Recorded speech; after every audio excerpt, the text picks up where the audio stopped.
If there are two things the internet knows about Nikola Tesla, it's that he was a genius scientist, vastly ahead of his time, and that thanks to a many decades-long feud with Thomas Edison, which included Edison stealing some of his work and otherwise keeping his former employee on the blackballed list, Tesla died in poverty and was largely forgotten by history until relatively recently. The thing is, other than the part about Tesla being a genius, literally none of the rest of what I just said is true. In fact, most of what popular history remembers about Nikola Tesla and Thomas Edison, both individually and with regards to their relationship, is pure myth. Ringing in on this, historian Keith Nier very aptly stated of Thomas Edison, he is actually one of the least well-known of all famous people, and much of what everybody thinks they know about him is no more reliable than a fairy tale. And as for Tesla, that's even more of the case for him than Edison, to a pretty shocking degree actually. In fact, in the couple decades we've been researching and writing to the tune of several thousand videos, we have never come across two individuals that popular history gets so incredibly wrong. Unfortunately for us, who were once major Tesla fanboys, this meant facing some rather harsh truths about the man and his work and ideas, which were... yeah, we'll get into it all. But as for Edison, turns out kind of an incredible human when you throw out all the myths that largely came about thanks to becoming the devil to God Tesla in the popular narrative of Tesla's life. So without further ado, let's welcome in my co-host Jill with his vast engineering knowledge to get to the bottom of it all so that you too can now smugly walk around knowing the true story of Tesla and Edison, while fanboys and haters on the interwebs continue to sling their myths and misconceptions. All right, so we're going to talk about, in the next few videos, all the myths and the facts surrounding Tesla and Edison, which it turns out most of what the internet these days, at least, seems to say about the two of them is just wildly inaccurate. And are you still working on the play for... No, I decided to do something else, something I'd written a script for you about a while ago, which was If Day, when Winnipeg pretended to be invaded by Nazis. So I wrote a comedy about that. Somebody suggested it to me. I said, you don't know, I feel like doing that instead. The Tesla play will be for another time. There's so much research that needs to be done. Yeah, well, I feel like with them, because if you're going to actually kind of reveal the facts, you really got to dive deep because you'll even find some biographies and stuff on Tesla that are just wrong, like wholly on so many elements.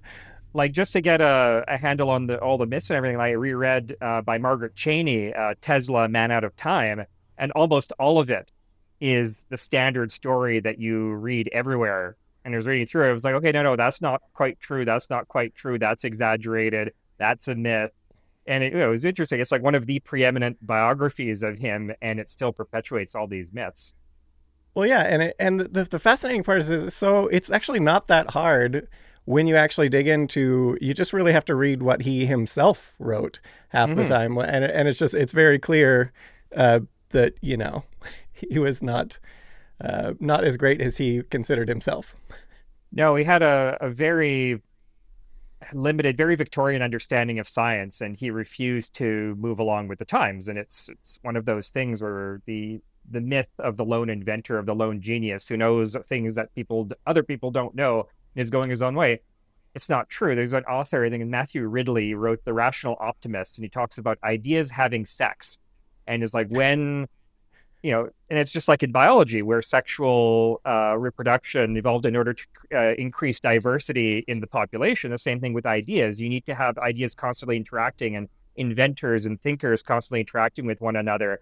Otherwise, that branch of science sort of degenerates. Like one example that Ridley gives is the indigenous peoples of Tasmania. They broke off from the indigenous peoples of the Australian mainland, and then their technology went backwards. They lost a lot of the technology, a lot of the tools that they had compared to those on the mainland who were able to interact with one another and keep circulating these ideas.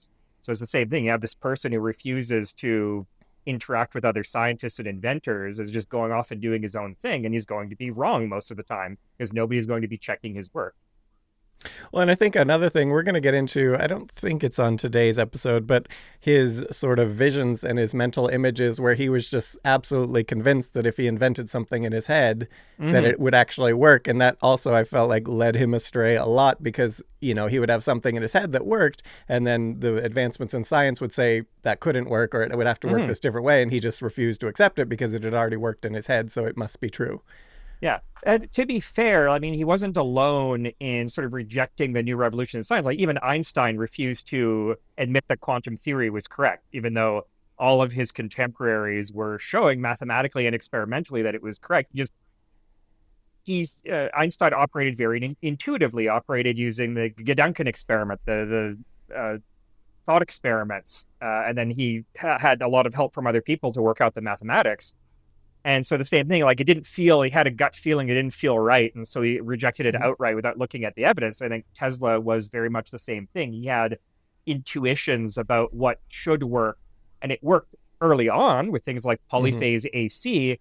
And I think he just kept running with it. Yeah.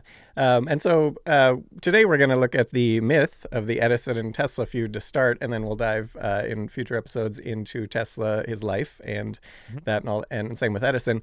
But to start, what have you got around yourself right now? There's all my Tesla paraphernalia. So I used to be quite the Tesla fanboy in the past. My opinion is tempered onto him a little bit. It was still a very interesting figure.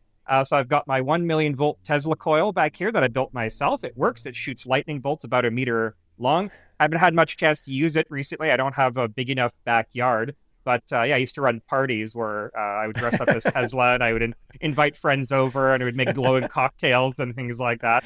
And I have awesome. Yeah, I have a small little one here. So this is actually made out of one of those party plasma globes. You stick your fingers on it, lightning bolts go to your fingers. So I just put it in a nice case. And later on, I'll demonstrate it. You turn this on, I'll turn the lights off, and you can get fluorescent lamps. And this is a radiometer. It's full of low-pressure gas. That can actually, it'll make it glow at a distance. I can hold it up to it, and then the energy will pass through and directly stimulate the gas inside and make it glow. And then this right here is what's known as a violet ray machine. So this is a high-voltage, high-frequency oscillator, what would have been known as a medical battery at the time. And they would use this for curing all sorts of different ailments. You could buy these in the Sears catalog from traveling salesmen, and you would take this high frequency electricity and put it over every part of your body, even inside your body, and they thought it would cure everything. And this was a huge trend from around the 1900s till the 1930s, 1940s. You could buy these things. I can also fire this thing up. It looks really cool when it's operating. It's funny back then, the propensity to want to stick things up orifices. Like they had, one of my favorites was back in the day when they used to have, like nowadays we have AEDs by like pools and things like that. But by bodies of water, they had like bellows where, so they could, if someone drowned, rather, obviously they didn't have like a CPR concept or that, they would just like stick the bellows up someone's butt and start pumping them full of air to get them to revive. It wasn't air, it was tobacco smoke. Yes, and there was one with the pipe. It was a report of a woman. The guy's wife fell overboard. They got her on when she wasn't breathing, so they didn't have an apparatus, bellows or anything. So they just stuck the guy's pipe up her butt and blew. But some of the embers went in, and then she awoke from that start. Yeah. And it might be apocryphal, but I think there are claims that's where the expression "blowing smoke up your ass" comes from. For talking nonsense. Yeah. But to start today, so Edison and Tesla feud. You'll hear about this all over Reddit and everything. Edison supposedly torpedoed basically all of Tesla's work and stole ideas from him, and just was constantly from start to finish trying to, take the credit for his stuff and everything. But in fact, there was no feud, if you actually look into it. In fact, there wasn't any conflict between Tesla and Edison during the War of the Currents either, contrary to popular belief, as Tesla wasn't really... Now, this could be argued, but in my view, Tesla was not really super involved in the War of the Currents at all, especially because his motor... I mean, the war was already over before his motor even came to be used in there. Yeah, like Westinghouse was still using a lot of his patents for polyphase AC and what have you, but Tesla was never one to stick to developing something. He was flitting from idea to idea. And this is very common with a lot of inventors. You see, like Alexander Graham Bell, inventor of the telephone, he would work on one thing, and then get bored with it, and then immediately move on to the next thing. And he would send people inventions. Like the gramophone was invented by Alexander Graham Bell, and he sent it to Edison and said, "Here, this will improve your phonograph." And Edison says, "Oh, thank you," and then commercialized it. Graham Bell didn't care.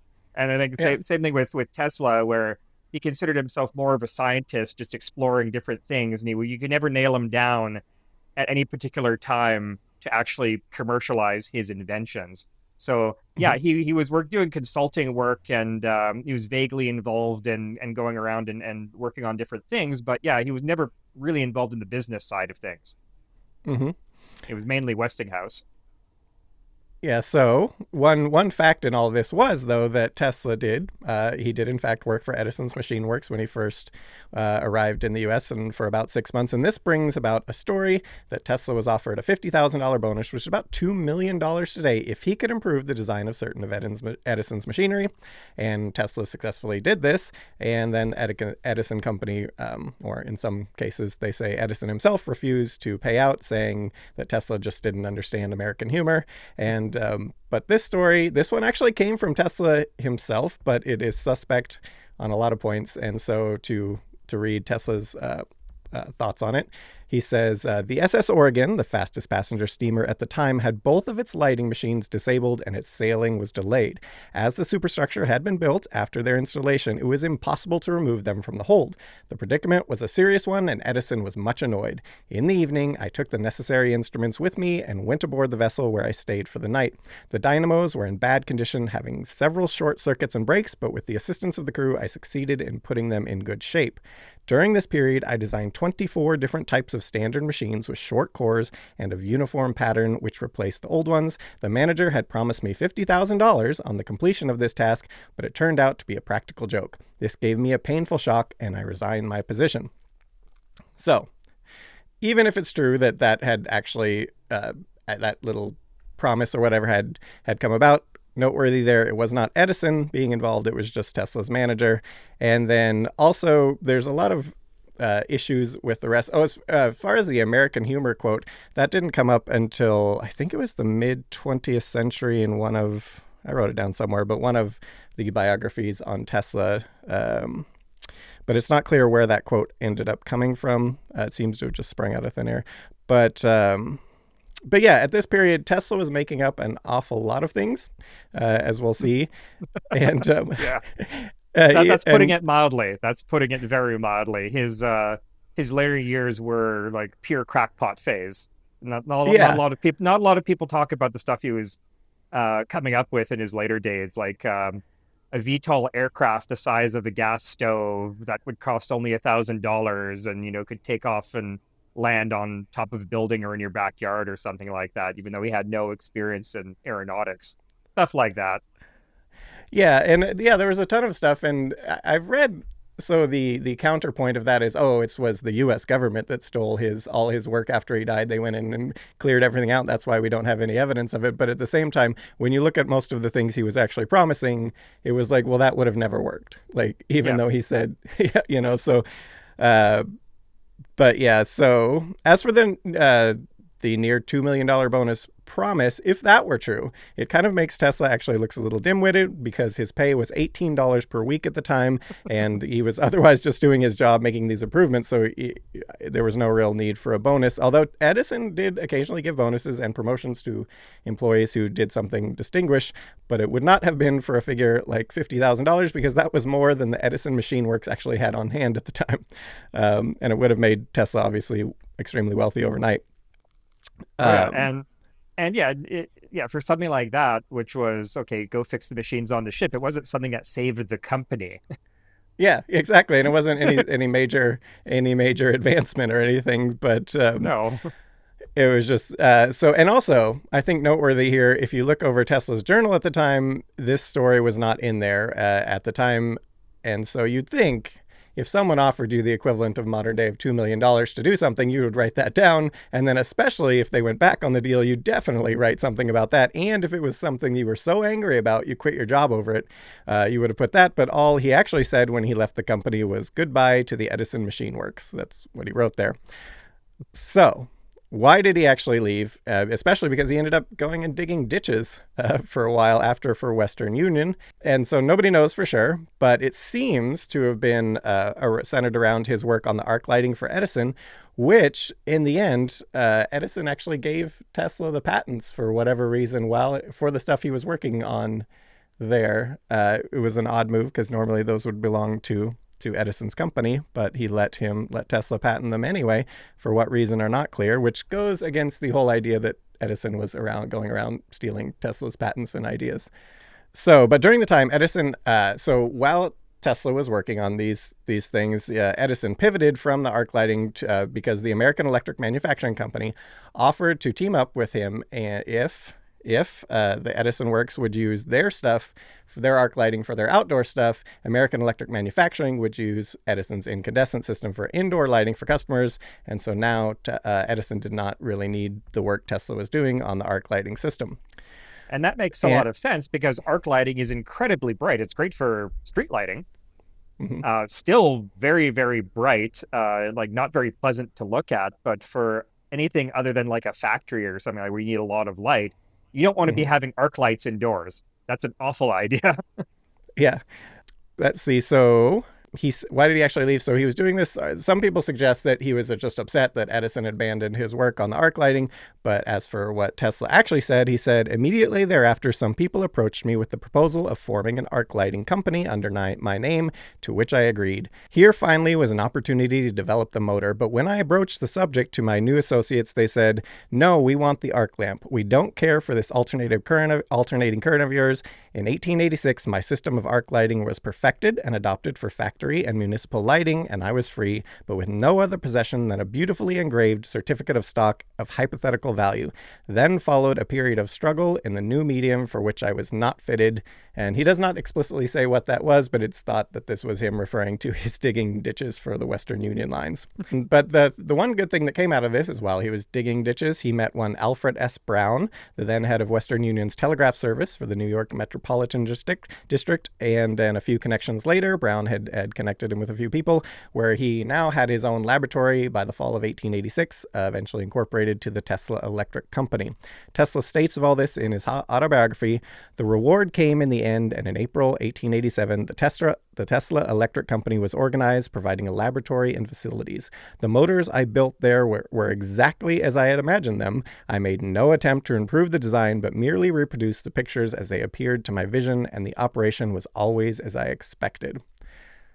Which, it begs the question, if it worked perfectly, why wasn't his motor the one used perfectly?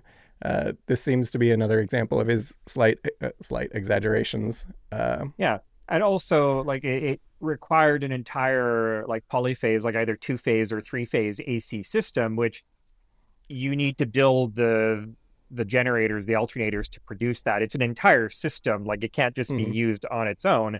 And those systems didn't exist at the time. Like not only did you first have DC systems that were put in by Edison and others, but then the first AC systems, I think, were 1-phase. So you need, 2 or 3-phase systems for his particular motor to work.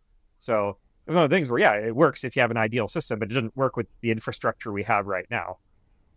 Yeah, well, that was the strength, I think, of Edison on so much of what he did. He was almost like the Apple approach of we're just gonna make the entire system from every facet of everything, so that it'll all work together seamlessly and just sort of work for people. And Edison was very good at that, from the phonograph, developing the mass production of the records and things like that.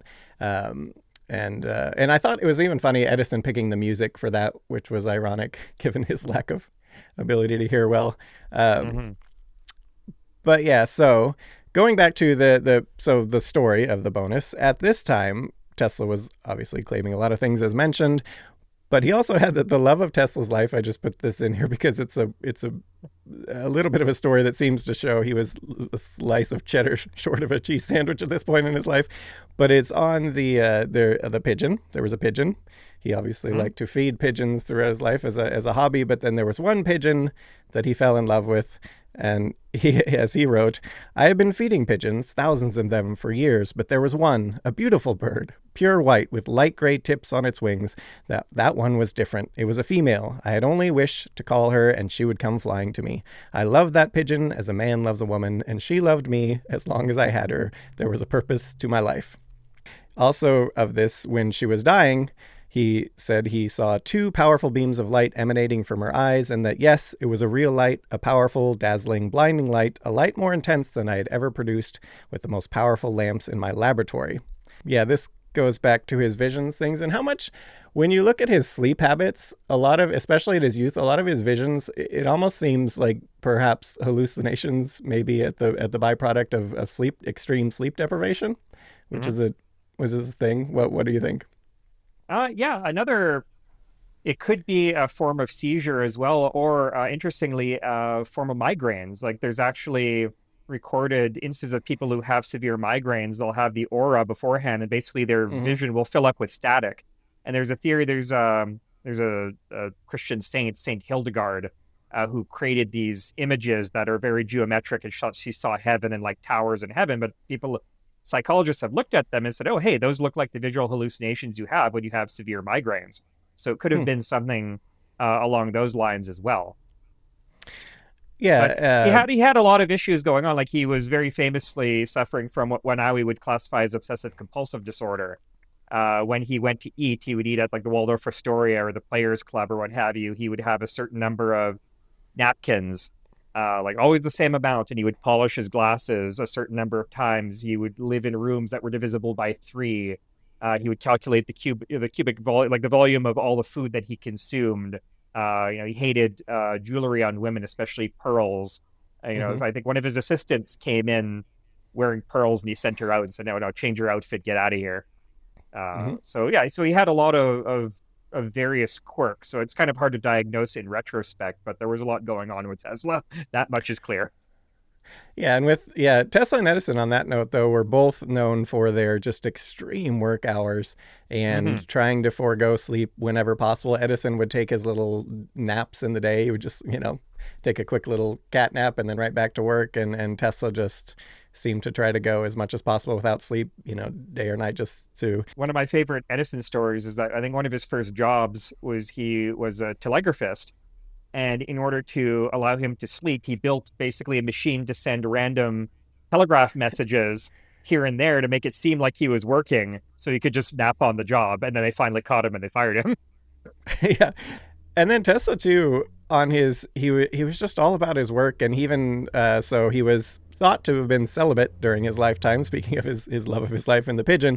But it's not, some people say, well, maybe he was just asexual or whatever. But his autobiography actually, he notes more than once of having to overcome such urges, and just the sacrifice for his work was what he was going for. And he even lamented sometimes that maybe he sacrificed too much, but he also felt that the extra time and just being able to focus on his work was worth it to avoid such entanglements. But in the end, his love of the pigeons, however, would get him evicted from the St. Regis in 1923, and also because he didn't bother paying his bills a lot. And then he finally, Westinghouse Electric and Manufacturers started giving him a stipend of $125 per month, which is about $3,000 today, as well as to pay for his hotel bill, because he had a habit at this point in his life of just racking up bills and then just moving to the next hotel when he didn't pay.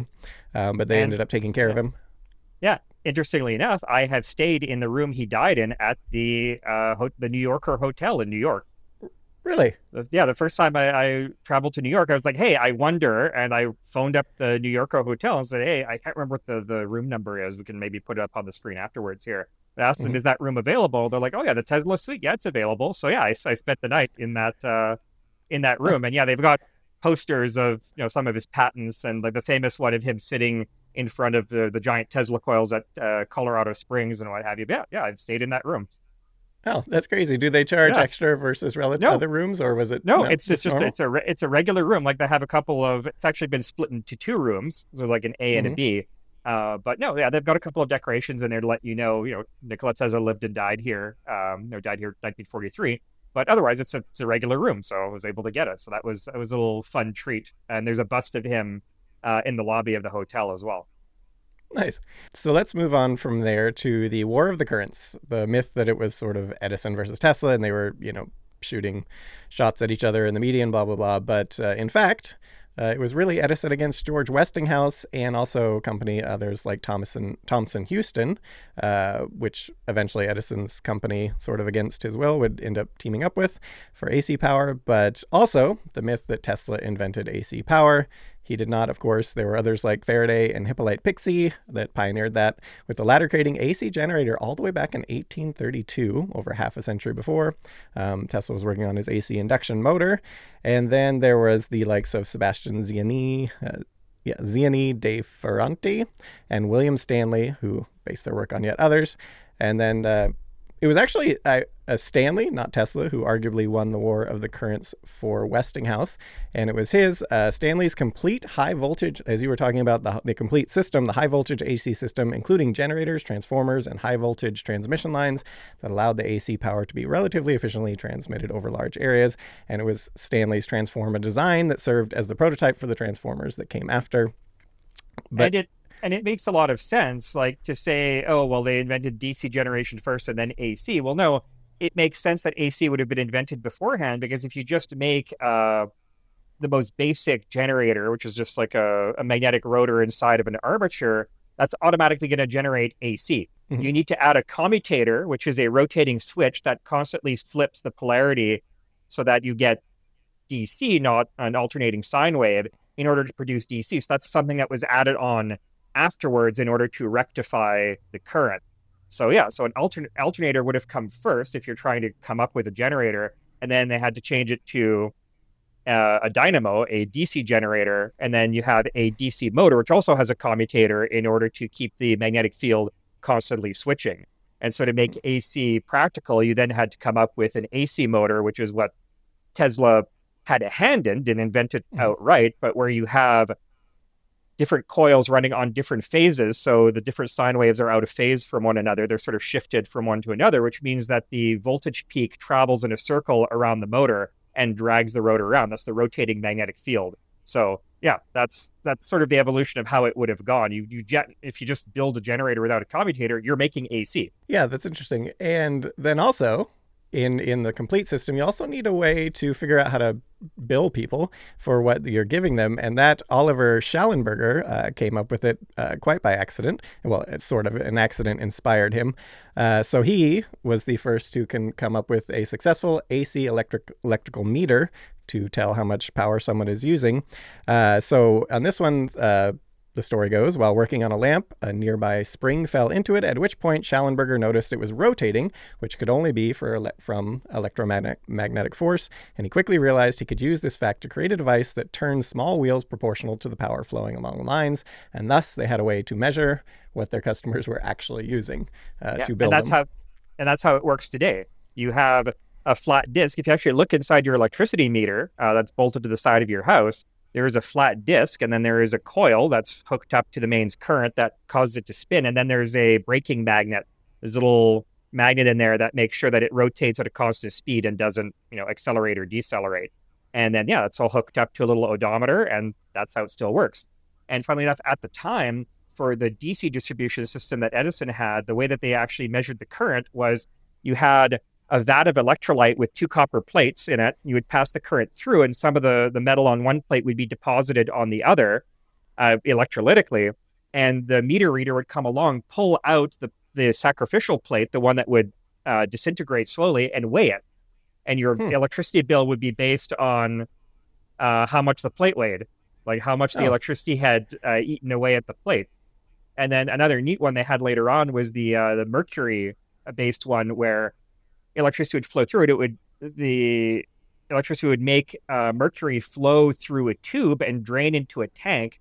And these are mainly used in like boarding houses and apartment buildings, because if you didn't pay your electricity bill, the mercury would run out and it would break the contact and the power would go out. And only when you paid your bill did the guy come, unlock the box, flip it around like an hourglass, and then you had that much more electricity until it ran out again. So that's how they used to do it. Yeah. That's cool. And then there was Benjamin Lamb. He's sort of the forgotten man of the Tesla stuff, which Tesla gets a lot of credit for some of Lamb's later work as well. But to start, it was Lamb's work on Tesla's motor that to get it to work in the system they had. And without his work, because Tesla had sort of abandoned the project at that point and some of the other options available, it may have been that his motor would have gone into the dustbin of history. And arguably, much of the rest of his life's work would probably also not have happened from this, because it was really this AC motor that kind of vaulted him to into great fame, and then he was also a great showman from there. What are your opinions on that? Well, yeah, I think a lot of the legend of Tesla comes from his own talent for self-promotion. The fact that, newspapers then, as news outlets today, are always looking for sensationalism, and Tesla definitely delivered. He was a very exotic figure. He was a very eccentric figure. It's just like today, where, people would prefer to interview celebrities and interesting looking or interesting sounding people than scientists who might not be as good at public relations. And he was constantly throwing out these prognostications, these prophetic statements about the future, and basically giving the press what it wanted. And so, a lot of people say, oh, he was forgotten and ignored in his lifetime. Oh, no. Like, it was actually quite abrupt. Like, maybe in the 1930s, where really people stopped thinking about him. And then, there's a little bit of attention when he died in 1943. And then in 1956, the 100th anniversary of his birth, there was a lot more attention. But during his lifetime, he was as famous, if not more, than Edison.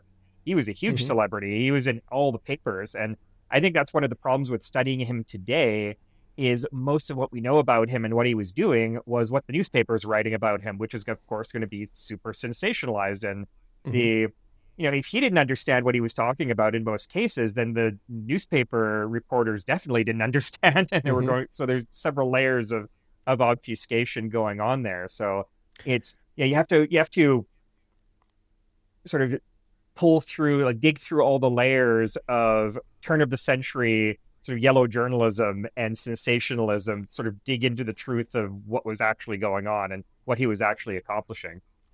Well, and you can see when he did his tour, like around England and stuff with his Tesla coil, you can see, can you imagine you're going up to this show probably in a horse-drawn carriage, and you're familiar with electricity is probably lightning or something, and he's literally showing you a device that is, he's controlling the lightning, and you could see how that would definitely captivate audiences, especially the mass audiences who knew nothing, whereas the engineers, it was sort of around that time where the engineers started to be like, well, wait a minute, like you're saying a lot of stuff, but you're not actually, showing how you're going to do a lot of this, and it's not really quite making sense in the end. And a lot of his patents were very general, where I think later on, he became quite paranoid about people stealing his ideas, even though they weren't. Again, this is something that sort of he created, this whole conspiracy theory about other people ripping him off.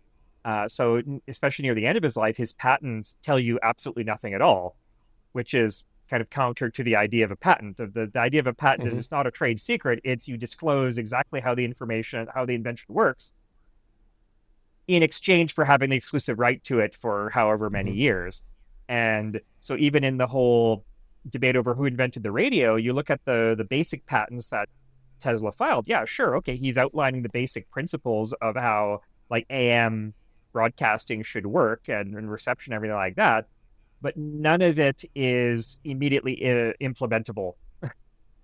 And so you're going to say like, oh, Marconi is using 17 of my patents. Like, yeah, but none of your patents on their own could be actually used. He's actually practically applied them. Well, and that's when we get back to the AC motor, we have Galileo Ferraris, who the father of three-phase current, rather than Tesla, and he developed his AC motor idea 3 years before Tesla invented his, but he did not patent it. He just published papers on it. And Westinghouse in initial phases actually was trying to decide who to go with there, and he ended up going with Tesla, but probably just because of location and the fact that the Tesla had a patent and the academic did not. Have you looked over the patent, the paper on his design versus Tesla's at all? No, I haven't. Maybe for a future video, I'll go through it and see what I can find. Yeah, it definitely just seems like it's more or less the same thing mostly, but developed, a few years Which before. And Yeah, which makes perfect sense. Like people talk about who is the inventor of X, Y, or Z. Usually a whole bunch of different people. It's often who mhm, got to the patent office first. There's the famous story of Alexander Graham Bell and Elisha Gray. They both came up with the same thing. In fact, I think Elisha Gray's patent was even more specific and workable than Bell's, but Bell got to the patent office first. And mhm. he knew people in the patent office system. He knew people in the government, so he was able to get his in first, and he got the glory. And that's sometimes how it works. And good ideas never come from one source. You often Mhm. get these paradigm shifts where something is in the air, like the time is right for that particular invention to drop, and a whole bunch of people come up with the same idea at the exact same time, and just one person gets the credit for it because that's how our brains work. Mhm. We're very Yeah. individualist. We're very focused on, one person did this, one person did that, because it's complicated to memorize team efforts or what have you. So that's just how it works historically. Yeah, and on this note, there's an electrical engineer and author, Lawrence A. Hawkins, in the early 20th century. This one this quote from 1903, but he has quite the lengthy diatribe on the takedown of Tesla and his work at the time, where it was. But we're going to put some excerpts in this as just his professional opinion of the arc of Tesla's career and things. But speaking of what you're talking about, in 1903, he would write, accordingly, when Tesla announced in May of 1888 that he had solved this motor problem, he at once became one of the most prominent figures in the engineering world. His solution was a theory of the combination of two or more alternating currents of different phase to produce a resultant rotating magnetic field. This same theory had been published in Italy prior to Tesla by Ferraris in Leatric whatever, April 22nd, 1888 for the point. However, he contented himself with the publication of the theory, while Tesla patented it and followed up his patents with a mass of other patents describing every conceivable construction and more of operation that could in any way be imagined to embody his rotating magnetic fields. It is for this reason that the rotating field theory is associated in this country with in this country with the name of Tesla rather than that of Ferraris, although the contrary is the fact every other country. The idea of a rotating magnetic field as a resultant of two currents was not novel. It had been produced by Bailey in 1879 with commuted direct currents, by Duprez in 1883 with alternating currents, but the time had not yet come in 1888, and the motors described by Tesla, even if they had been commercially efficient structures, could not be operated on the circuits then existing. Like Edison's three-wire system, the rotating field must have been obvious when changed conditions called for its application, but in 1888 it was not what was wanted. Um, And it's one of those things where, again, it makes for a great story. There's the famous story that Tesla was in Budapest and he was walking with his friend, and then suddenly a flash of inspiration came upon mhm, him, and he saw this whole system, and then he told his friend, "Hey, wait, give me a second." And he sketched out in the sand and said, "Oh, it's perfect. It's exactly the way that I saw it in this vision." That's a popular story, and there's other stories like it. So some are more uh, probably more accurate than others. Like, for example, the story of, if you're familiar with Leo Szilard.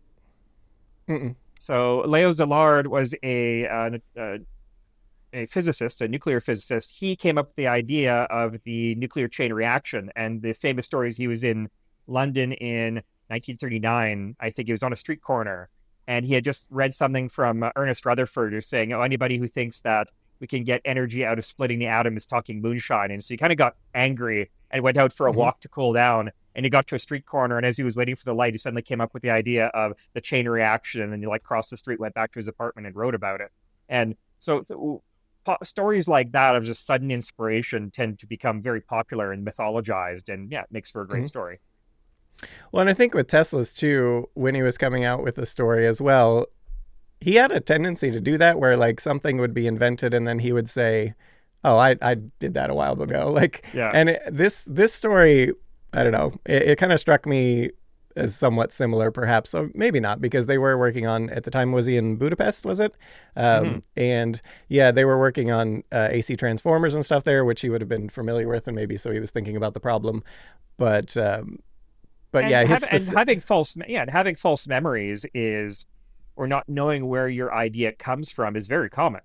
I mean, it's a yeah. common human failing where you heard about something somewhere, but you don't remember it. It's sort of the source of it disappears from your head, but then the idea remains, and you think you came up with it, or you think you experienced it. I think there's a story about Ronald Reagan talking about, a friend of mine talked about his experience during World War II flying a bomber where he saved his friend and yada yada. And people were listening to this and like, wait a second, no, that's the plot of this other movie that he would have been familiar with, but he'd forgotten completely that it was a movie and misremembered it as being the experience of a friend of his. So it happens all the time.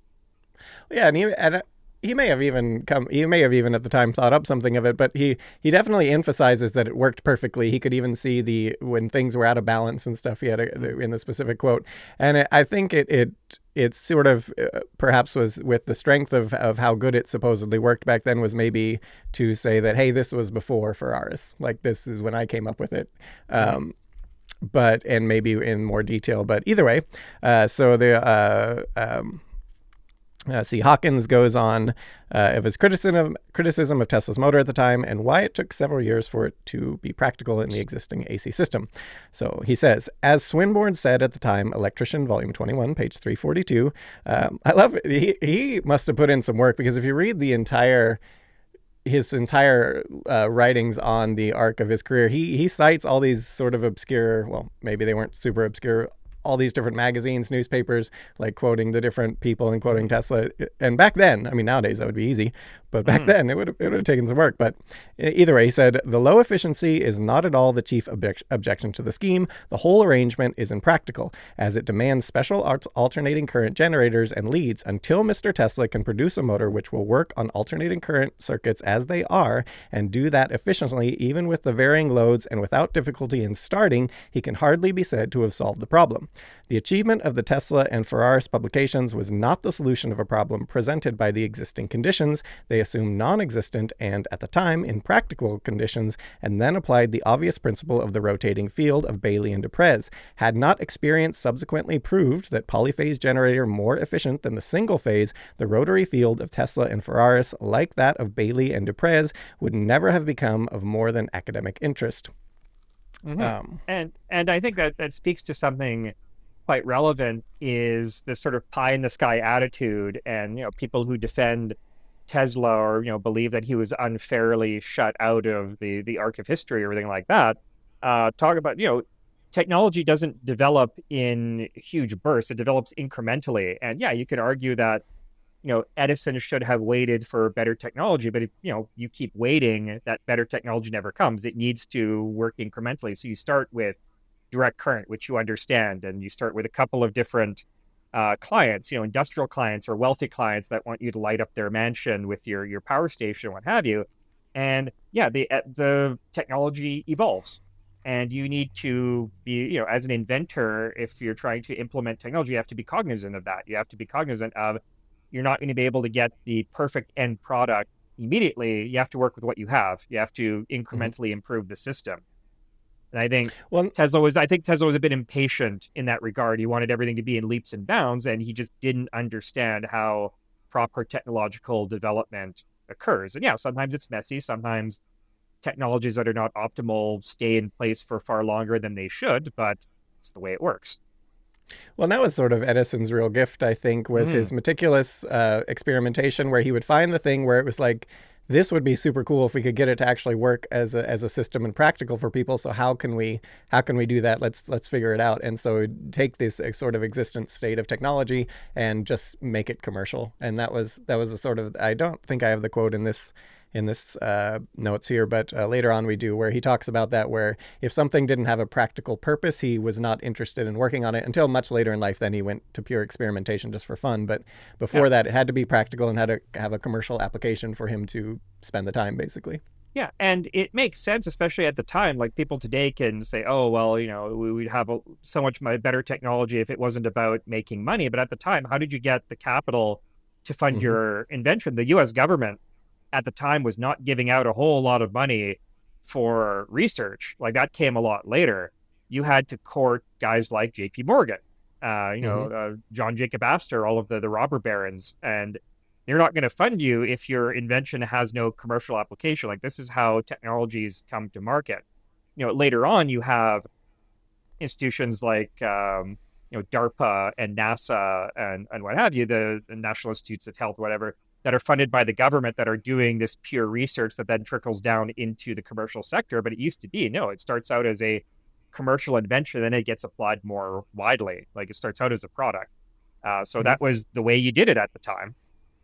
Well, yeah, and Tesla obviously was, as noted, a really good showman as well to convince these investors, at least at first. And so was Edison, built his brand around himself, which some people lament. But I think when we get into the Edison part, not as much as people think. And everybody talks about Edison being like this self-centered sort of asshole, but when you look at how he was one of the first proponents of big science, like where it's a team effort, where yes, he got all the headlines and he got the credit, but he understood that there was only so much one person could do, and that he had his limitations. He had only a limited grasp of a whole bunch of different fields, but he could hire experts to take his idea and refine it, to do all of the experimentation, do all the refinement, to commercialize something.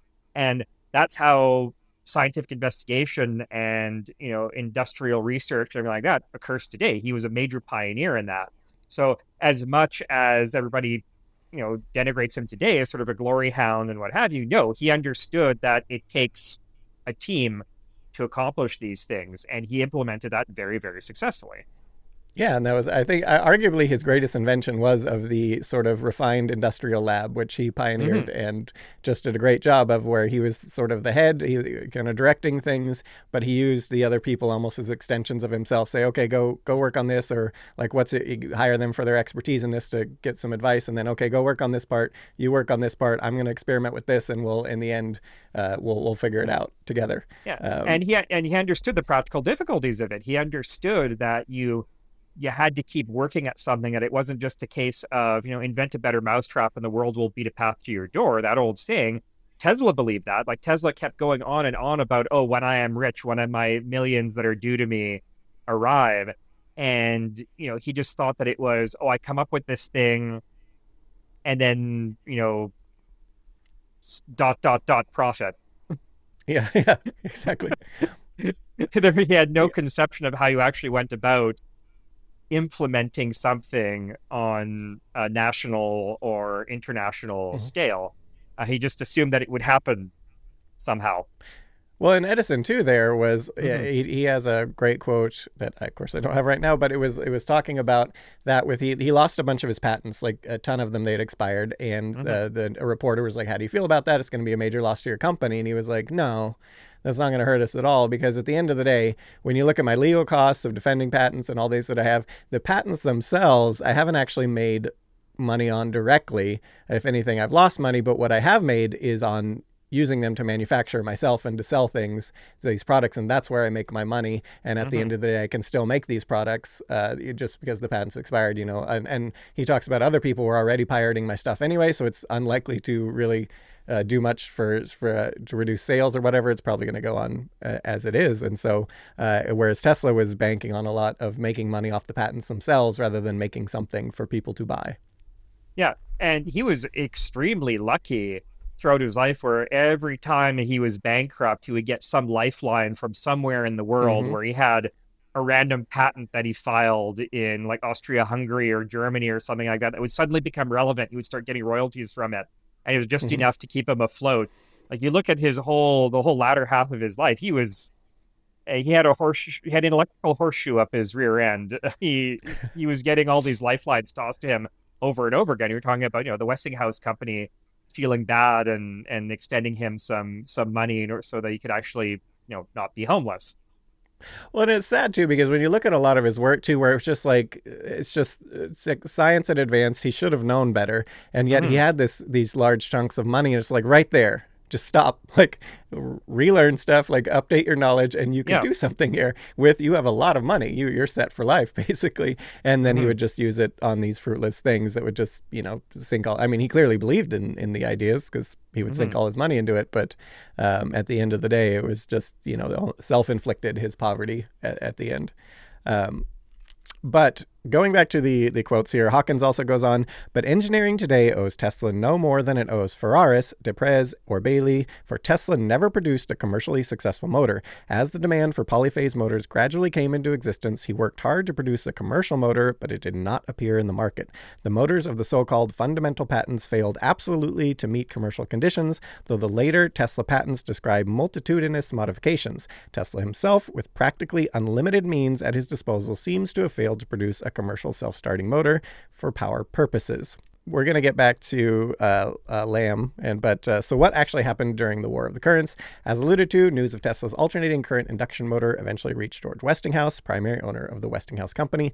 Both Edison and Westinghouse were already fighting to secure dominance of the energy markets, and the latter put his faith in Tesla's innovation to help his and his team win the battle, thanks to the efficiency improvements over the previous system.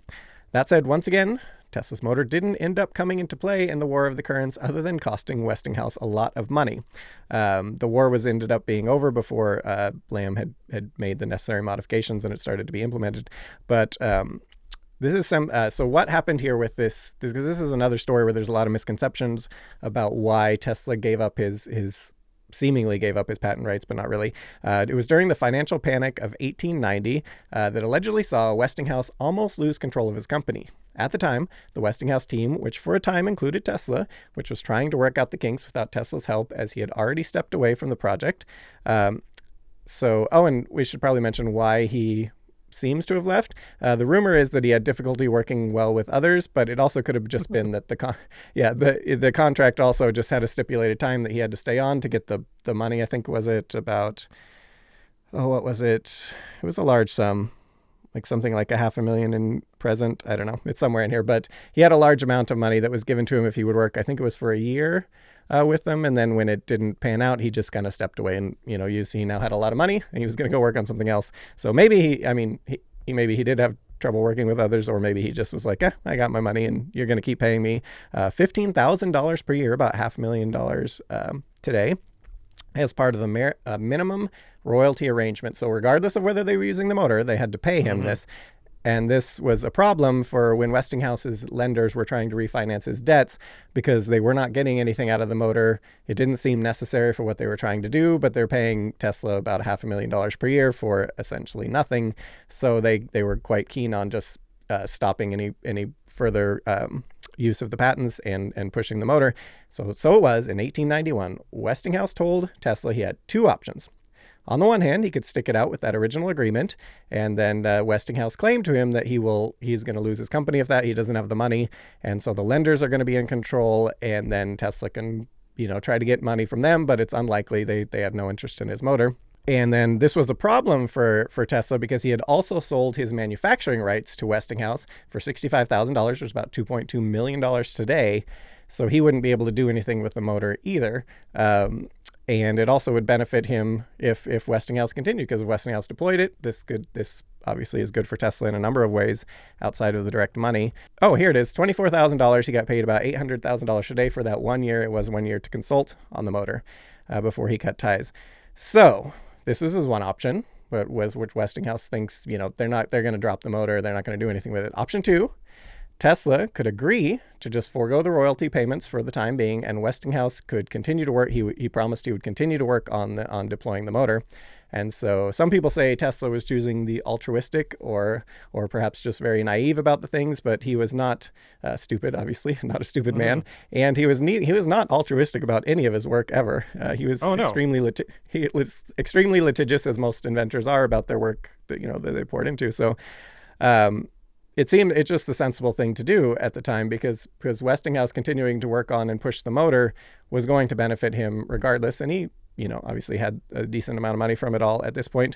And later this actually would work out for him, because Westinghouse and GE jointly would pay him $216,000, which is about $8 million today, for the patent for the motor later on, once it was deployed and everything. So he made a lot of money on this. He could have then just retired wealthy.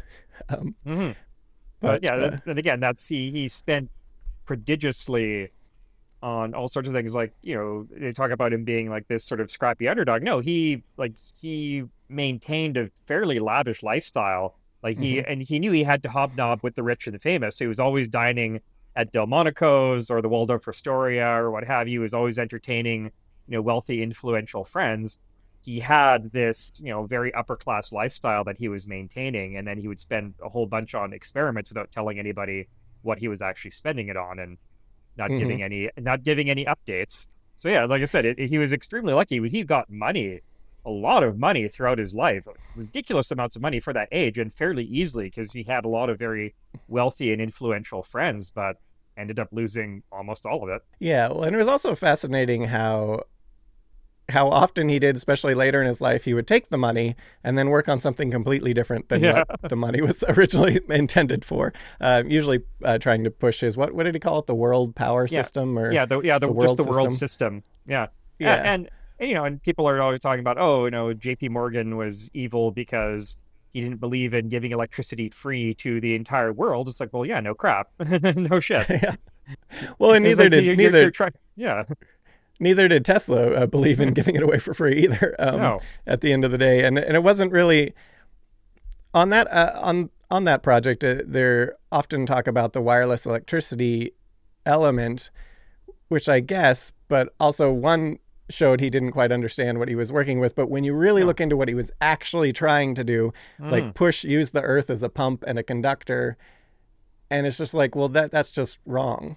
It doesn't work at all. Like he claimed in when he was working in Colorado Springs that he had achieved like this standing wave between Colorado Springs and the antipodal point, which would be like in the middle of the Indian Ocean.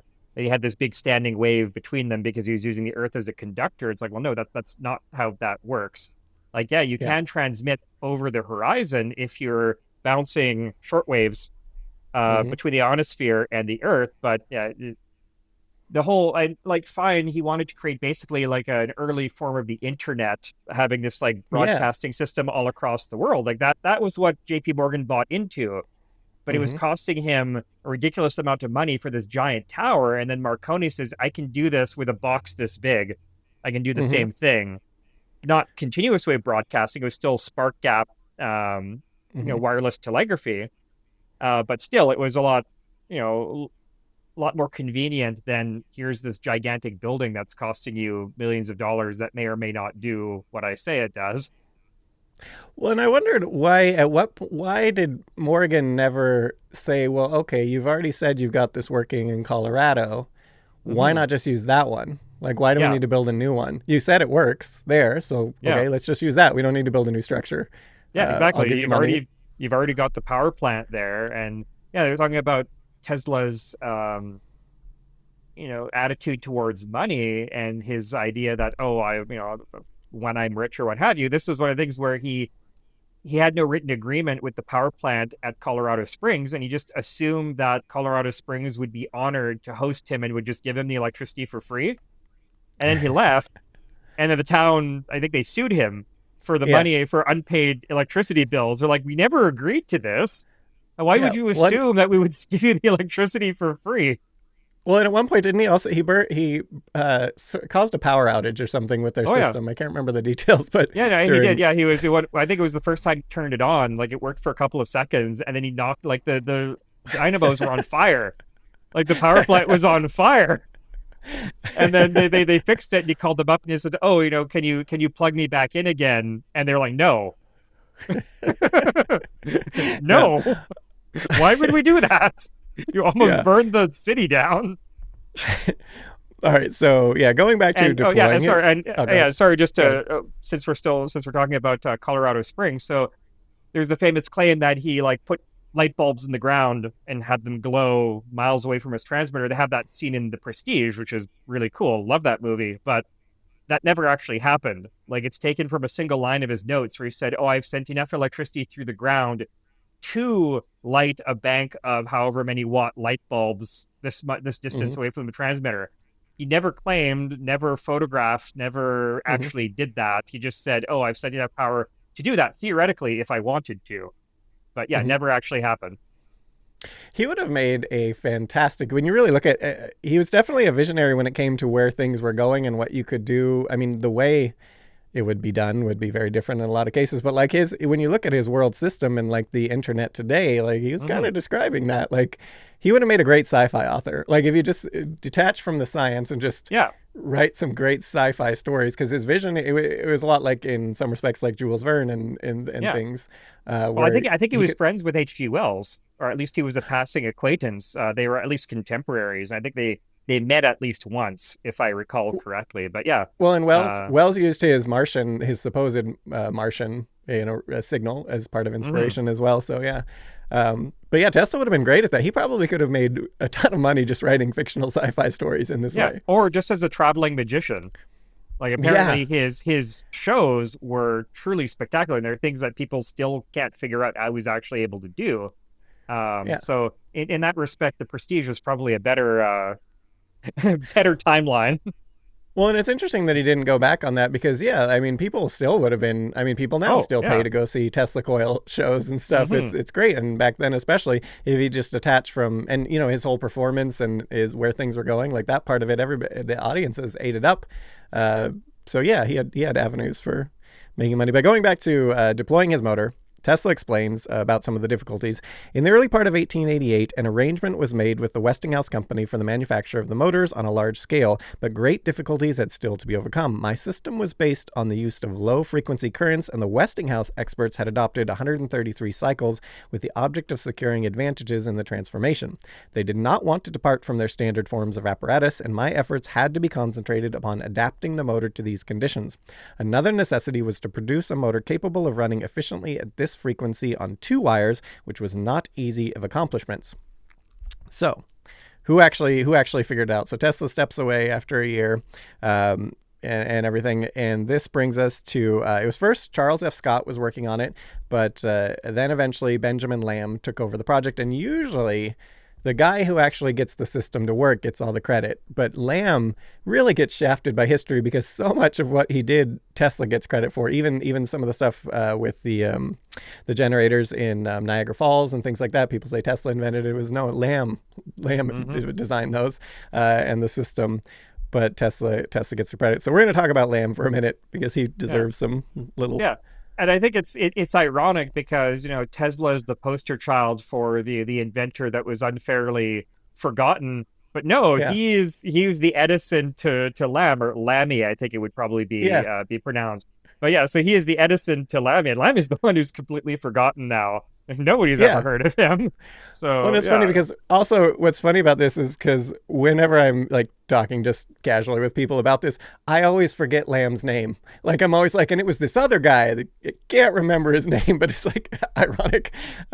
Even people who researched it forget. But Lamb. So Lamb, he took several years working on it to get it all working. But at the end of the day too, Lamb would not have been able to do his thing without Tesla's original work. So it's not like Tesla deserves no credit there, but Lamb, and on Tesla himself noted of the sort of the myth of the lone inventor. He said, "The scientific man does not aim at an immediate result.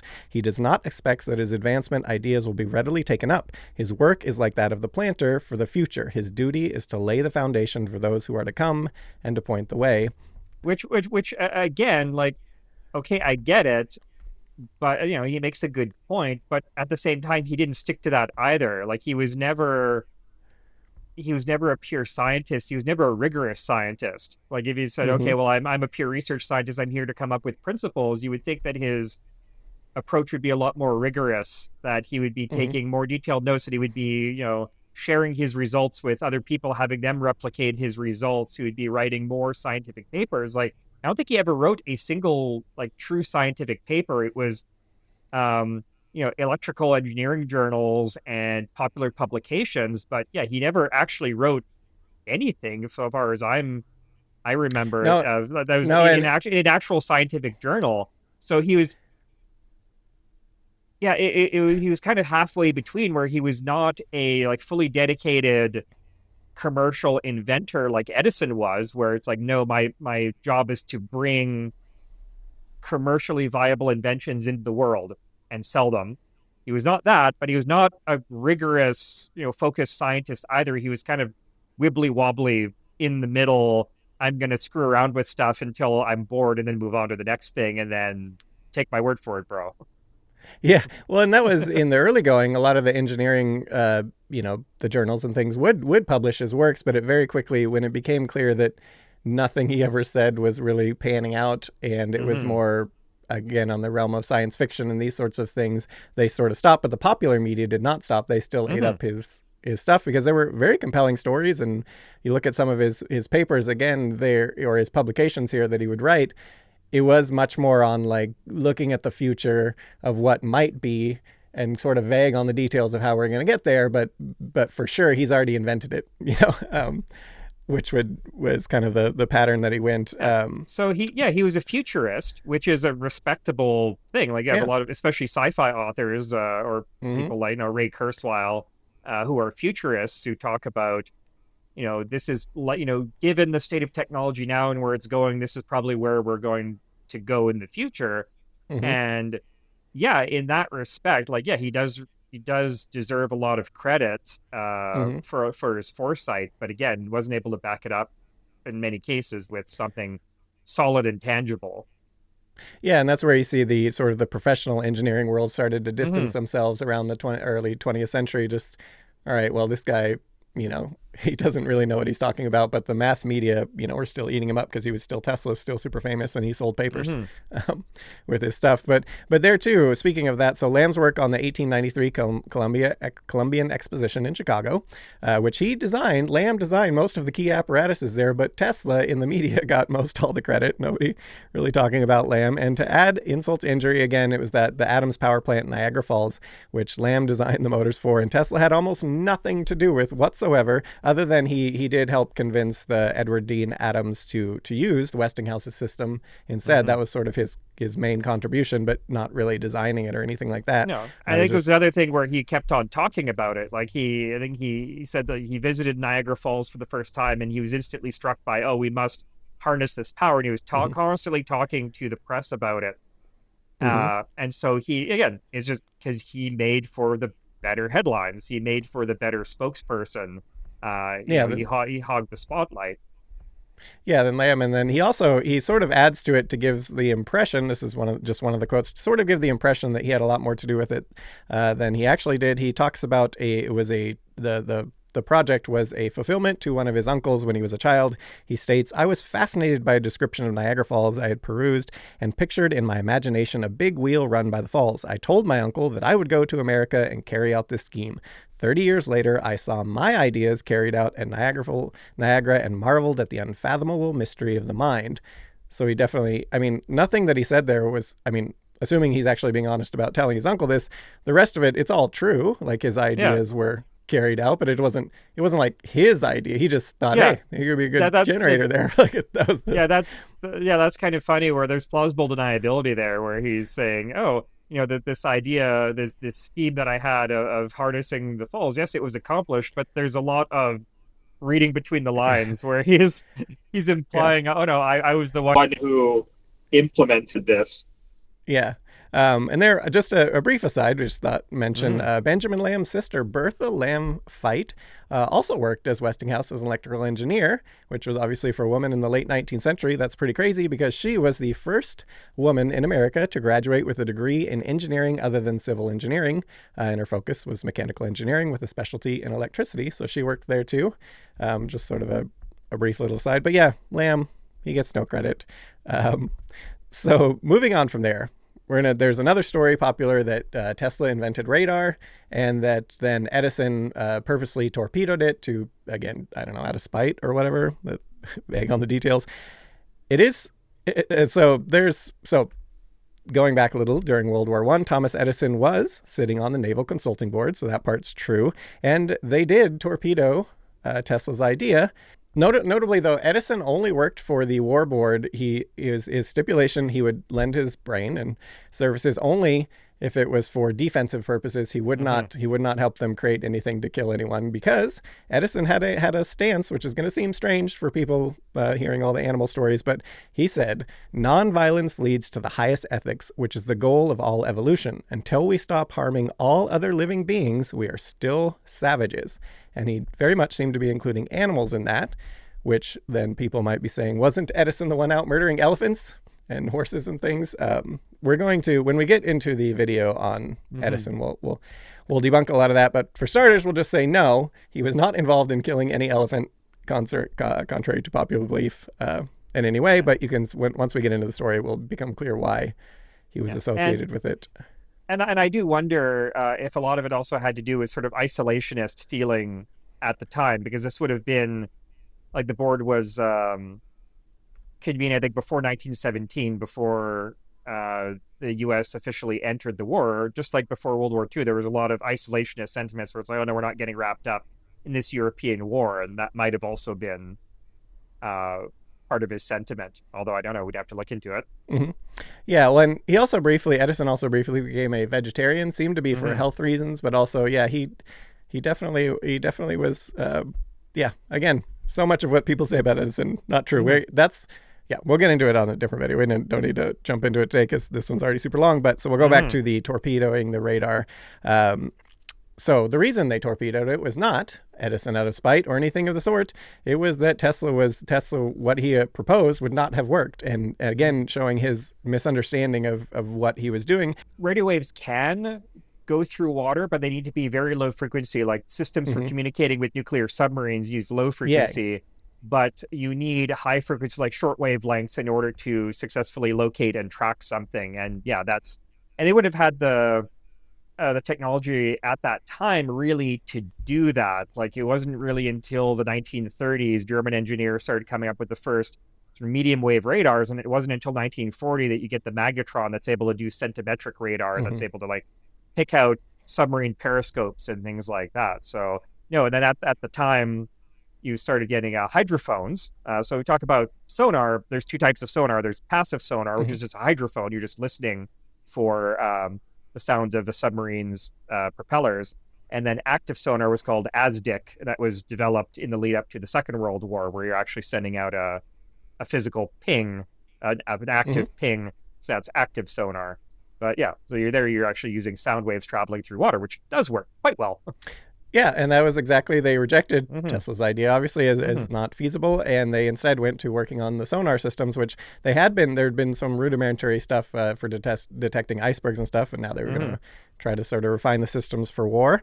And this also, but you might say, well, at least Tesla was thinking about radar, and maybe he invented it, which is a lot of people say, but he did not. Someone had already done this. Heinrich Hertz was famously did such an experiment with radio waves reflecting off metal objects. So, and this was, when was this? I think it was it a decade or 2 decades? About 2 decades before Tesla this would have been in the 1890s. Well, what Hertz did, and this is why the unit of frequency is called the Hertz, is he confirmed the existence of the lower frequency, like a longer wavelength electromagnetic waves that James Clerk Maxwell had predicted. So far early, 1860s, I believe it was, James Clerk Maxwell predicted that light was simply on this spectrum that would include what came to be known as X-rays and gamma rays, which were discovered later on, and then also radio waves and microwaves at the other end, which were also discovered later. And Hertz was the first to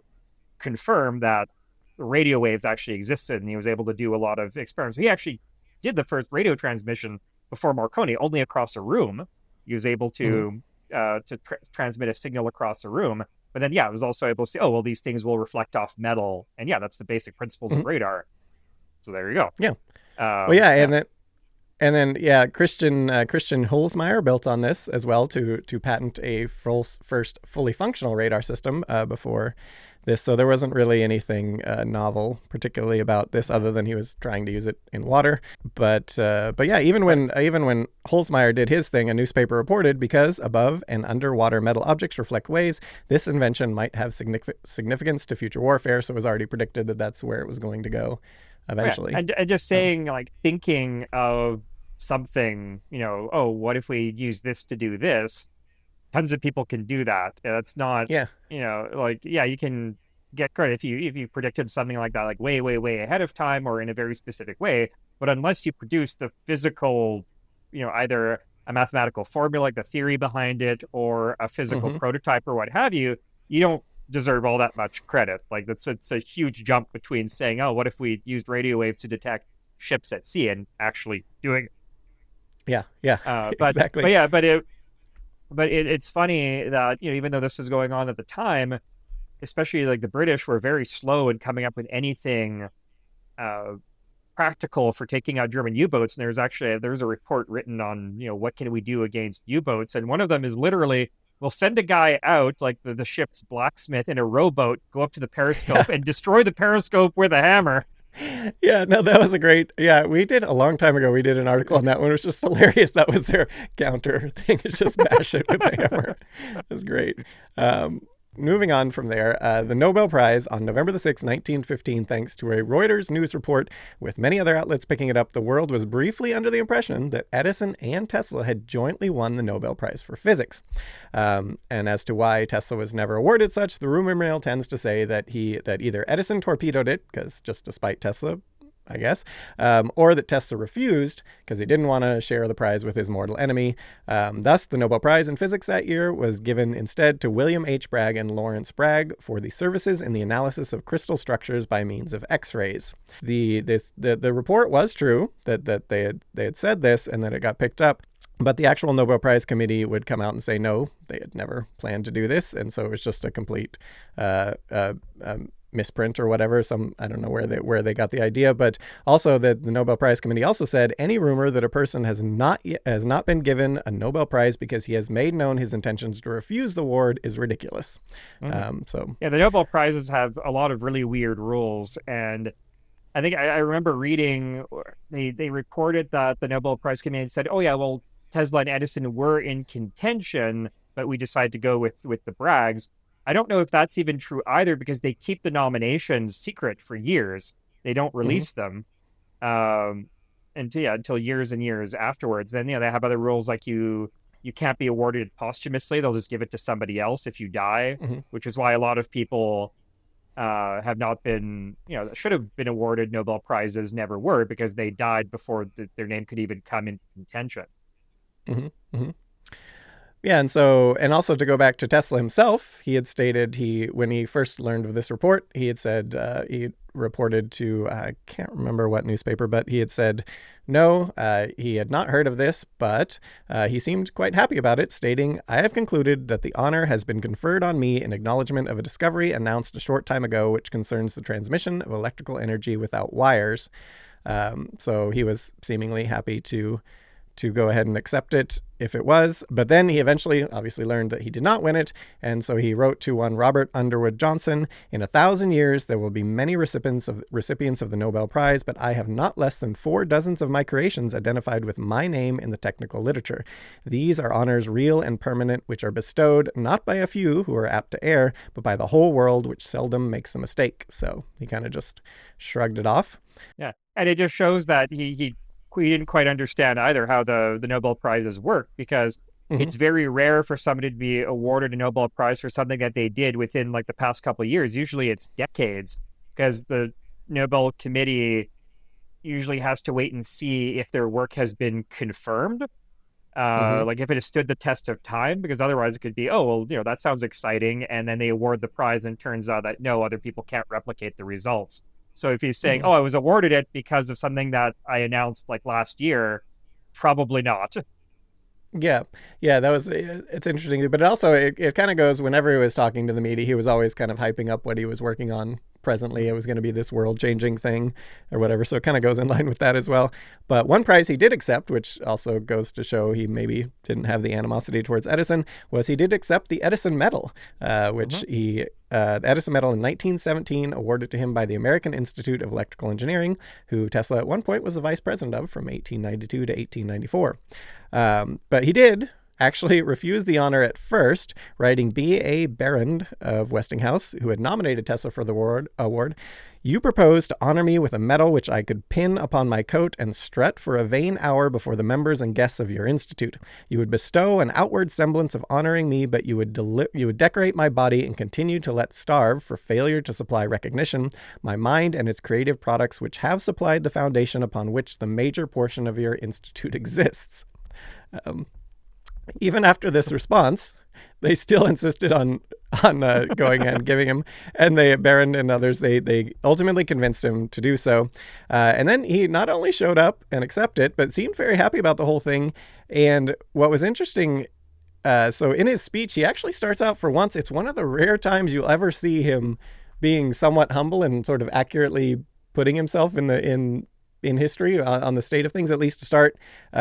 Later when we're going into the video on his whole life, he kind of goes off the rails in the latter half of the speech, but he does start quite humbly and I think accurately. And he also, this is one of the times where we get a quote from him directly about Edison, which he said, "This wonderful man who had no theoretical training at all, no advantages, who did all himself, getting great results by virtue of his industry and application."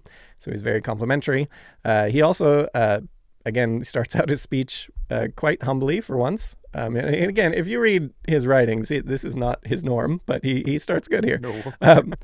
No, not at all. "Mr. President, ladies and gentlemen, I wish to thank you heartily for your kind sympathy and appreciation. I am not deceiving myself in the fact of which you must be aware that the speakers have greatly magnified my modest achievements.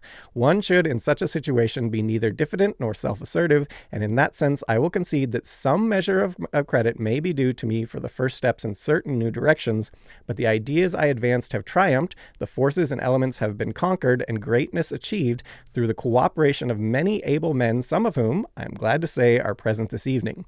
Inventors, engineers, designers, manufacturers, and financiers have done their share until, as Mr. Barron said, a gigantic revolution has been wrought in the transmission and transformation of energy." Well, that's quite accurate. I think he played his role, but it was a team effort by everyone involved.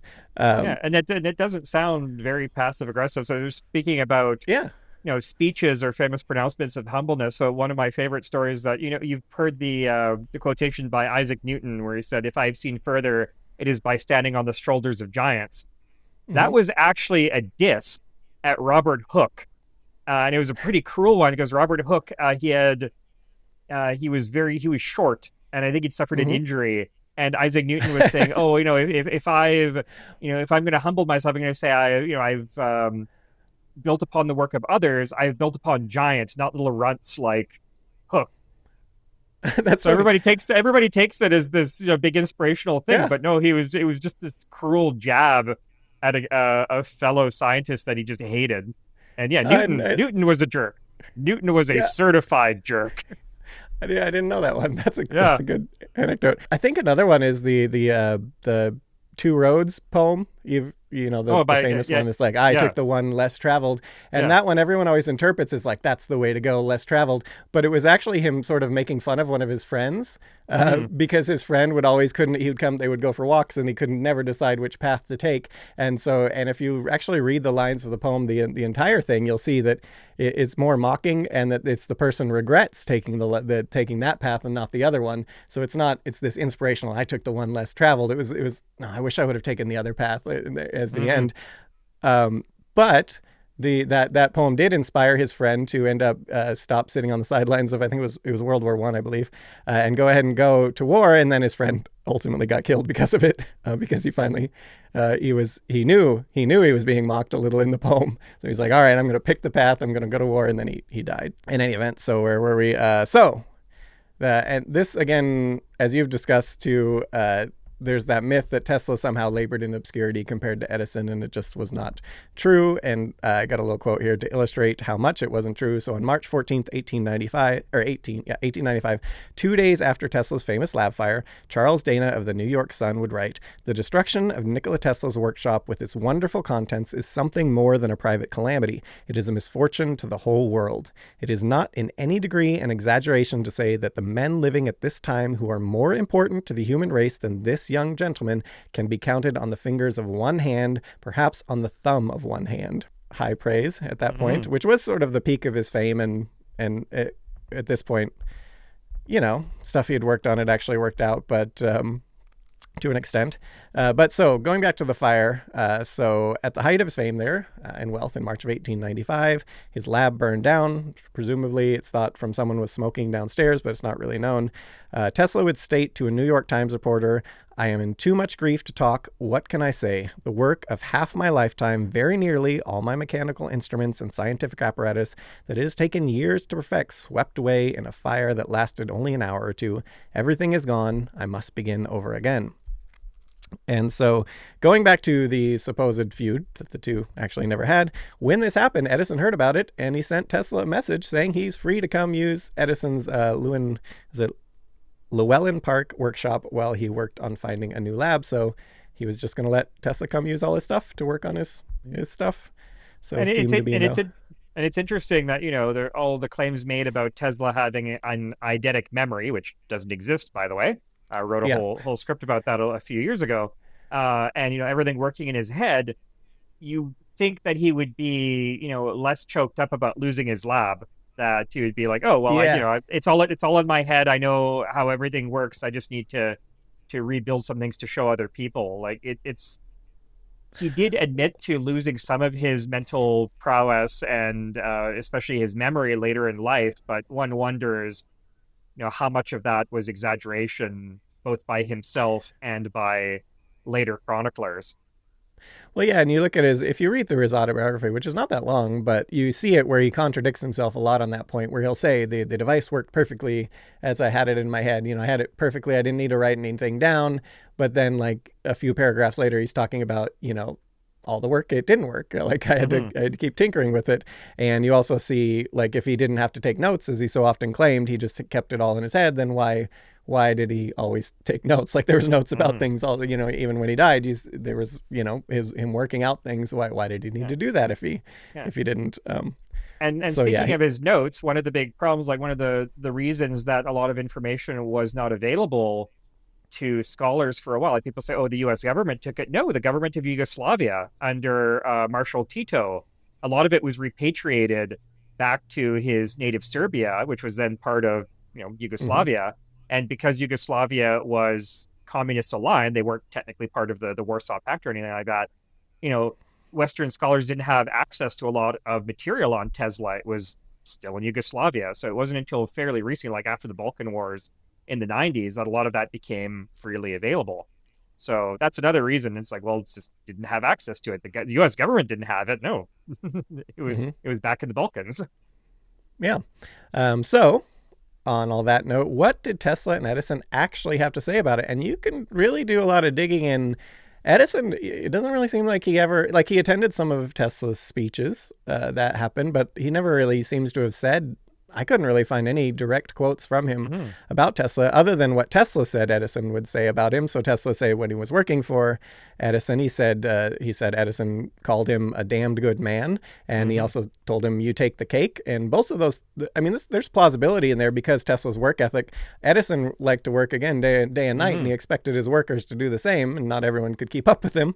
But Tesla did, seemingly. It was also his work habit. So that damn good man quote was supposedly after Tesla had stayed up all night working on, again, the previous little bonus story about the $50,000 and the SS Oregon. So it was a game recognized game, as they say. And so he seemed to, that one's plausible. Tesla said he said it, and I don't know, it seems plausible enough, but otherwise there's not really, have you ever read anything Edison said directly? Not really. Like it's all like it's always what Tesla says, where there's the famous one where he sort of ribs Edison more gently than people claim about, he doesn't do any calculation. He just if you were given a haystack with a needle, he would go after every single piece of straw one after another. And it's true, and that's the thing. Like Edison had relatively little formal training, especially in mathematics and physics and things like that. So he had more of a workman-like approach to things, and he could have done things a bit more efficiently. But again, he knew that he couldn't do it all himself. That's why he had a whole company of people to do that stuff for him. The most famous one being, of course, finding materials for the light bulb filament. But in that case, I don't think that you would be able to calculate that all that. You could. You could calculate the resistance and other properties of different materials, but again, you'd still be doing that ahead of time. And if it hadn't already been done, you'd have to do that empirically anyway. So why not test it directly and just make a whole bunch of light bulbs out of a whole bunch of different materials and see which one lasts the longest. So in certain cases, it was justified. In certain other cases, yeah, he could have been a bit more efficient about it. But yeah, Tesla was just, it was a gentle ribbing. He was just like, oh, well, Edison's got his way of doing things. It's a bit inefficient, but he seems to do well by it. So let him do his thing. Well, and I think the strength of it too was a lifetime of doing that, of really this experimentation. He sort of knew a little bit about a lot of different fields and areas, and then he had these experts that he could draw on too in the specific ones, but it allowed him, I think, to see things that someone who's just an expert in this one thing would not have made this connection with some other field, that you could put these two things together and make something. And that was Edison, really part of his strength, was that meticulous.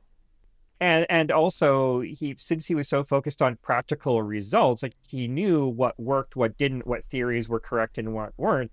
Whereas Tesla was like, oh, if he only did a little bit of calculation, it was like, yeah, but Tesla, you're working off of faulty theories. You can do all the calculation you want, based on what you think physics is like, but that's not what physics is like. That's not how things work.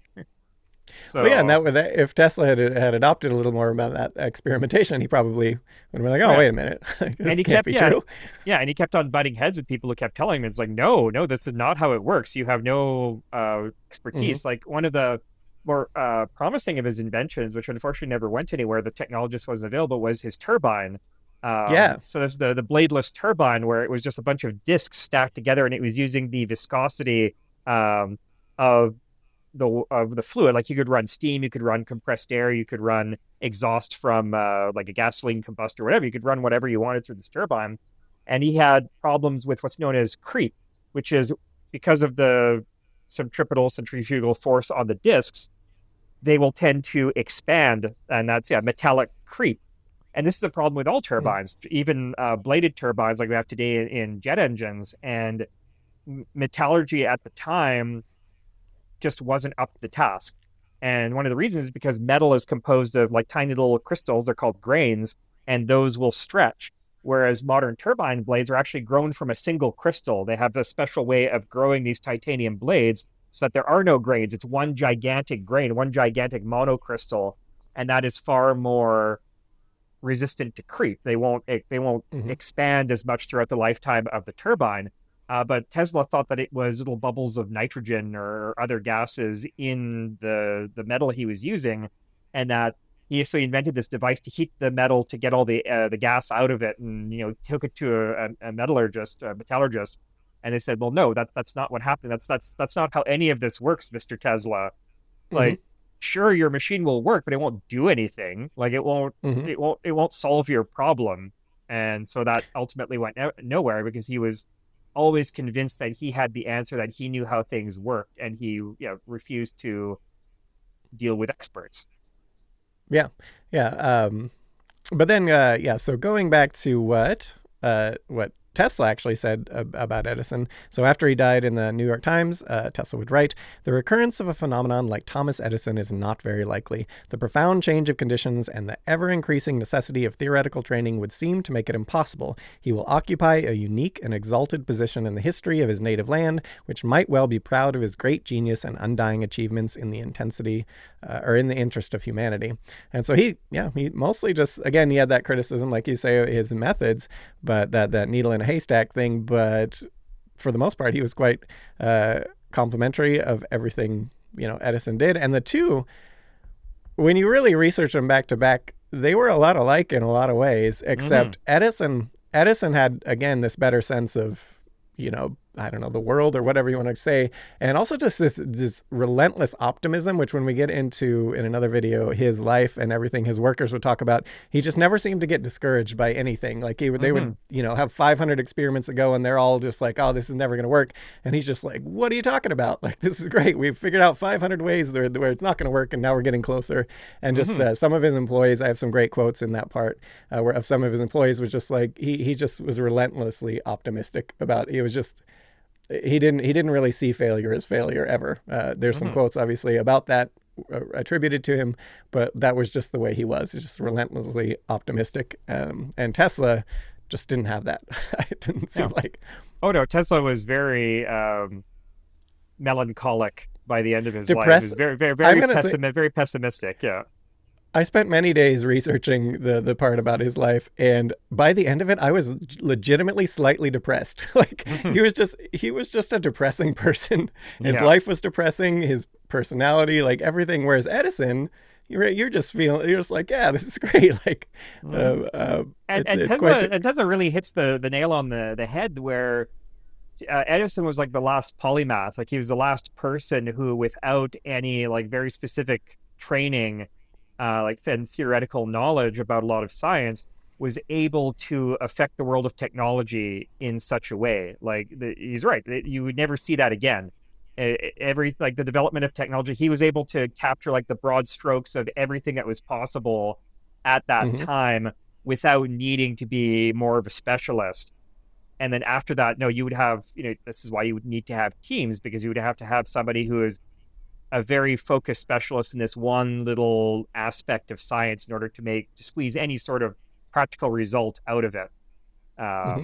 So yeah, no, he really nails it there with that description. And yeah, I think Edison is, if not unique, then in very sparse company in that. And I think like Alexander Graham Bell would be another contemporary of his, where he was able to accomplish things in a lot of different areas that inventors today wouldn't be able to, because you need so much knowledge of one specific thing in order to come up with anything practical in that field that you can't focus on other things. You would spread yourself too thin.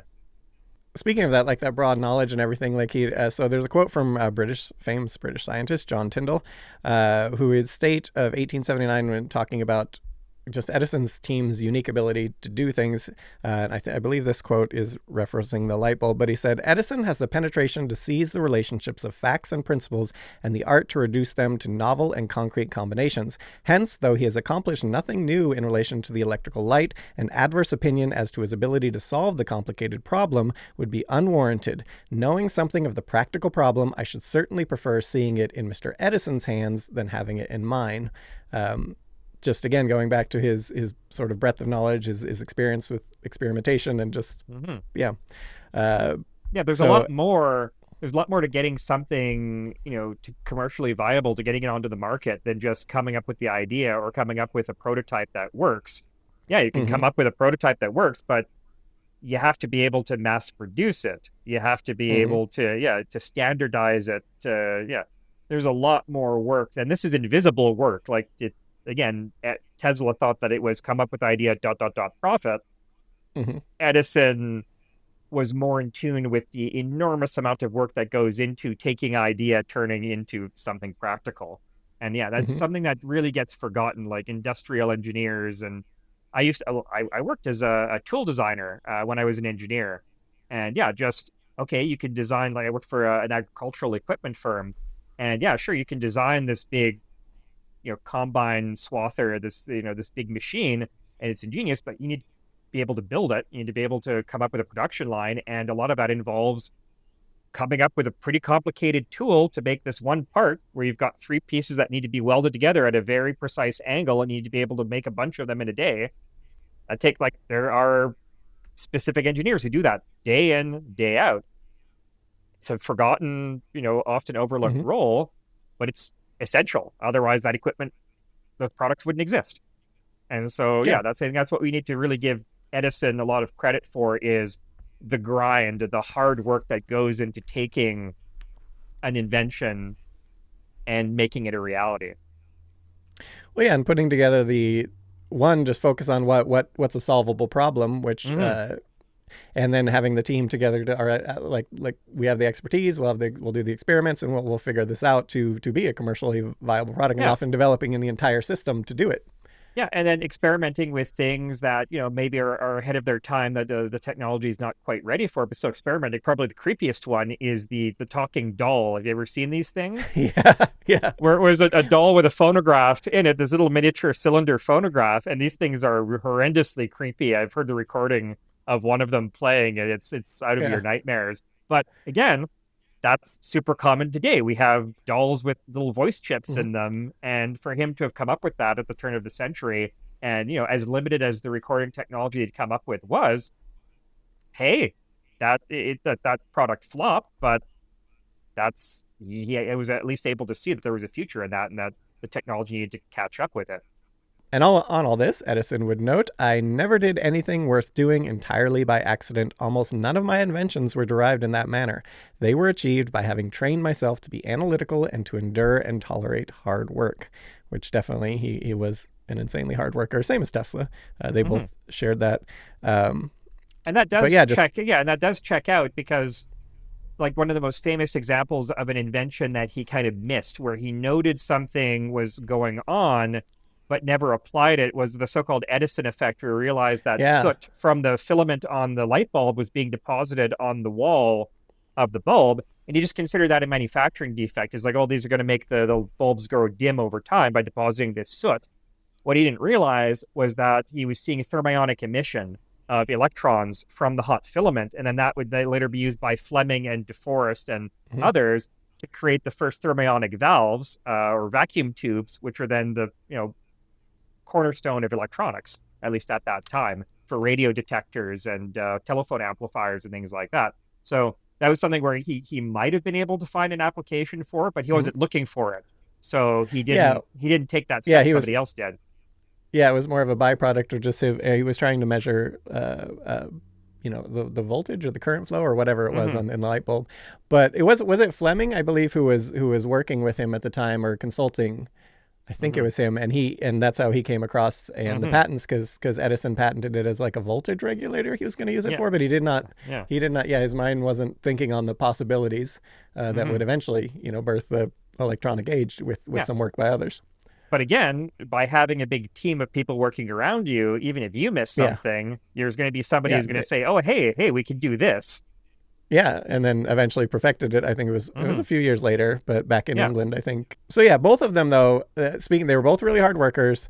They were both really known for their self-promotion, but the difference was Edison's was more, I guess they were both trying to drum up funding. That's kind of what it was about, but Tesla's was more egregious, often, whereas Edison's was more founded in what they could actually do most of the time.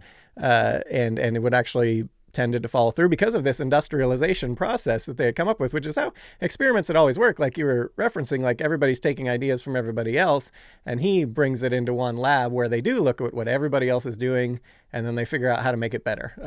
In this, it made for more certainty in their experimentation, and the team they had together in this industrial lab, it sort of, which is why they could do as much stuff. Whereas Tesla, again, the lone inventor who, again, had wrong ideas. Most of his stuff just didn't pan out, and people soon picked up on that. So I think that is sort of the myth of the feud. And the next one, we're going to dive into Tesla's depressing life and the actual facts of his life. And you really, again, if you just read his autobiography, it's like, whoa. All right, you can see where a lot of the myths came from. He's the one who came up with them, and then they, you take a little quote here or there on the internet, and whether Matthew Inman or whatever. Do you remember that old? I don't know if the oatmeal. Yeah, the oatmeal. And he did his whole thing that was sort of went viral there about Tesla, and I remember that was kicking off. He really is he became the hero of the new internet age, and it's like everybody loves an underdog. And especially like with sort of anti-American sentiment, where United States does tend to lionize a lot of its historical figures to a ridiculous extent. And Edison was lionized to a huge extent. Like he's a national hero. But yeah, you can see why Tesla had such a resurgence, where it was this David and Goliath, somebody who had more of a, I guess you could interpret it as like a more socialist bent, where he wanted to do things for the good of all mankind and not for profit, versus like the crude Edison, who was just, muckraking, cheating, capitalist. Like it makes for such a compelling story, and it's perfect for the internet age, and it's this perfect like counter narrative against everything that people hate about the United States. But it isn't true. Yeah, no, it just isn't true. Yeah, I remember specifically back in the very earliest days of Reddit, when it used to go down every day and stuff. It was all about Tesla, and when the oatmeal infographic came out, and I was totally on board, Tesla fanboy. And then you research him, and it's really hard to find good things to say about him. Like, I mean, he was a genius. No doubt there. And it's not like his work was not consequential in the early going to an extent. But, you know, just as a person and his life, it was quite depressing. But we'll get into all that on the next episode in great depth. Yeah, anything else to add today? No, I think we'll save the demonstration for the next Okay. the next video, because we'll talk more about what his actual inventions and contributions were. So let's do that then. All right. Yeah, that sounds great. So I hope everyone's enjoyed, and stay tuned for next time. All right. Bye, everyone.